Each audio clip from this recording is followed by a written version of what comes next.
गांव में नरेंद्र नाम का एक आदमी था। नरेंद्र का गांव में एक ढाबा था। नरेंद्र नेक नियत से अपना ढाबा चलाया करता था और जो भी खाना बचता था वो आसपास के कुत्तों को खिला देता था।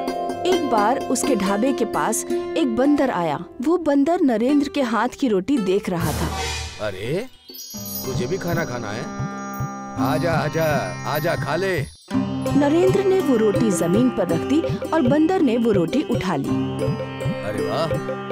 नरेंद्र ने कुछ और रोटी के टुकड़े जमीन पर रखे। बंदर ने उन्हें भी उठा लिया और वहाँ से भाग गया। वो हर रोज शाम के समय नरेंद्र के पास आता। नरेंद्र उसे बची खुची रोटियां खिलाया करता था। आपने इस बंदर की आदतें खराब कर दी हैं। ये रोज यहाँ आकर मौजूद हो जाता है और अब तो आप इसे बेहतरीन रोटियां खिला रहे हैं।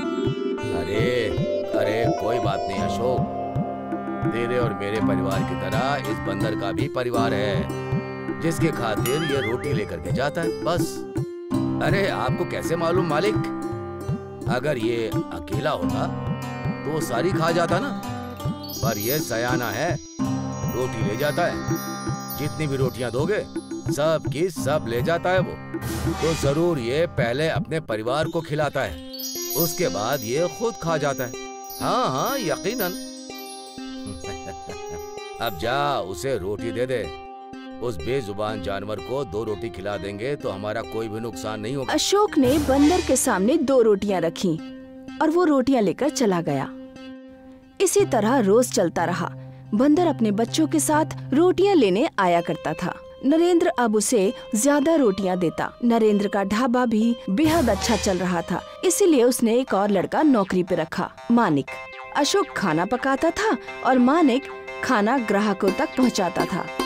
सब कुछ अच्छा चल रहा था। फिर अचानक नरेंद्र का एक्सीडेंट हो गया।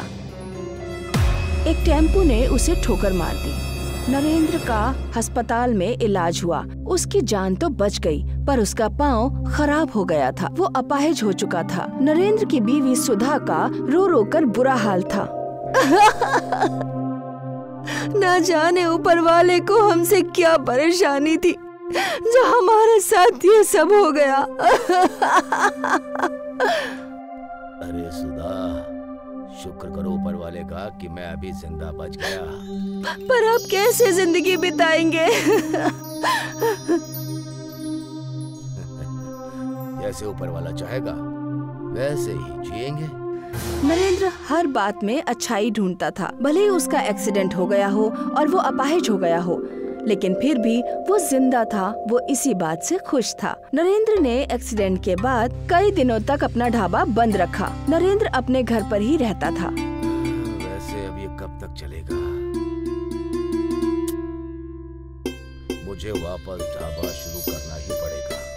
पर अब आप ये सब अकेले कैसे संभालेंगे? अरे सुधा, मैं अकेला कहाँ हूँ? तुम्हारा साथ है ना? हम दोनों एक साथ मिलकर ढाबा खोल लेंगे, और क्या? क्यों? जी, नरेंद्र को कैसे भी करके अपने हालात बदलने थे। अगली सुबह नरेंद्र और सुधा अपने ढाबे पर पहुँचे। ढाबा बेहद गंदा था। दोनों ने सफाई की। सुनिए, हमने ढाबे की सफाई तो कर दी, पर हम इसे चलाएंगे कैसे? देखो सुधा, मैं खाना पका लूंगा और तुम उन्हें ग्राहकों तक पहुंचा देना और मेज वगैरह साफ कर लेना।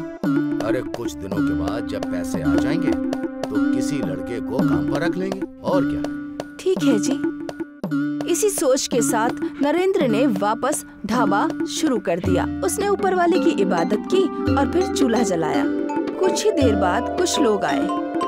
बहुत खूब, बहुत दिनों के बाद खुला है ये ढाबा। पर जब उन लोगों ने नरेंद्र के पैर देखे तो उन्हें इस बात का बेहद अफसोस हुआ। अरे अरे अरे, ख्याल में ही नहीं था कि ऐसा कुछ हो गया। खैर, अब किस्मत के आगे किसकी चली है। अब मुझे बस एक लंच प्लेट दे दो। जी जरूर, अभी दे। नरेंद्र खाना परोसने लगा और सुधा ग्राहकों को खाना देने लगी। उनकी गाड़ी जैसे तैसे चल रही थी। पहले से कम ही सही, पर दोनों पैसा कमा रहे थे। इसी तरह कुछ दिनों तक सब कुछ ठीक ठाक चलता रहा। नरेंद्र ने बंदर को फिर से रोटी देना शुरू करा। वो बंदर भी ढाबे पर रोज आने लगा था। एक दिन सुधा की तबीयत बेहद खराब हो गई। वो फिर भी ढाबे पर जाने के लिए तैयार हो गई। अरे सुधा, तुम्हें तो बहुत बुखार है। इन हालात में तुम काम कैसे करोगी? तुम्हें आराम की जरूरत है। आज मैं ढाबा अकेले चला लूंगा, तुम फिक्र मत करो। लेकिन अब आप अकेले कैसे कर सकेंगे? फिक्र मत करो, मैं कर लूंगा। तुम आराम करो, सिर्फ आराम। जब से मैं अपाहिज हुआ हूँ तुम्हारा काम कुछ ज्यादा ही बढ़ गया है सुधा। आज तो सुकून कर लो। सुधा आराम करना नहीं चाहती थी, लेकिन फिर भी नरेंद्र ने उसे घर पर ही आराम करने के लिए कहा। नरेंद्र अकेले ढाबे पर गया। उसने ढाबा खोला। कुछ देर बाद और लोग आए। भाई दो चाय लेकर आओ। जी हुजूर, अभी लेके आया। नरेंद्र खुद ही चाय बना रहा था और खुद ही बैसाखी के सहारे सबको चाय देने लगा। इसी तरह वो लंगड़ा लंगड़ा कर खाना परोसने लगा और वो बंदर उसकी मजबूरी देख रहा था। न जाने बंदर ने क्या सोचा। वो ढाबे के अंदर गया और उसने नरेंद्र के हाथों से खाना ले लिया और खुद ग्राहकों तक ले गया। नरेंद्र हैरान था। वो समझ नहीं पा रहा था कि बंदर ऐसा क्यों कर रहा है। बंदर जमीन पर बैठ गया। कुछ देर के बाद कुछ लोग और आए। भाई 3 लंच प्लेट दे दो। जी जरूर। और प्लेट के लगते ही बंदर ने वो प्लेट उठा ली और उसे ग्राहकों तक ले आया और वो दूसरी थाली लेने आया और फिर तीसरी। सारे लोग हैरान थे। अरे वाह, ये तो बहुत ही अच्छा। भाई आपके यहाँ बंदर काम करता है? जी नहीं, बंदर काम नहीं करते, बस ये तो मेरी मदद कर रहा है। मैंने इसे रोटी खिलाई थी तो ये तो बस मेरी मदद का हकदार बना हुआ है। ओह अच्छा।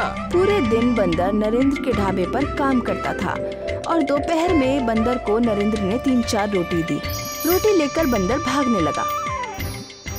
शायद ये अब वापस नहीं आएगा। पर नरेंद्र हैरान हो गया जब कुछ देर बाद बंदर वापस लौटा। अब उसके साथ उसके 2 बच्चे और उसकी बीवी भी थी। बंदर ने बच्चों को पेड़ पर बैठा दिया और वो और उसकी बीवी ढाबे के अंदर आ गए। और फिर जब भी ग्राहकों को खाना देना होता, बंदर और उसकी बीवी दोनों ग्राहकों को खाना देते और जूठे बर्तन भी उठा लाते। सुबह से शाम तक ये सिलसिला चलता रहा। शुक्रिया दोस्त। नरेंद्र ने बंदर और उसके बच्चों और बीवी के लिए अच्छा खाना बनाया और बंदर और उसके बच्चों को खिलाया। उस दिन के बाद से रोज बंदर ढाबे पर खाना खाने आता।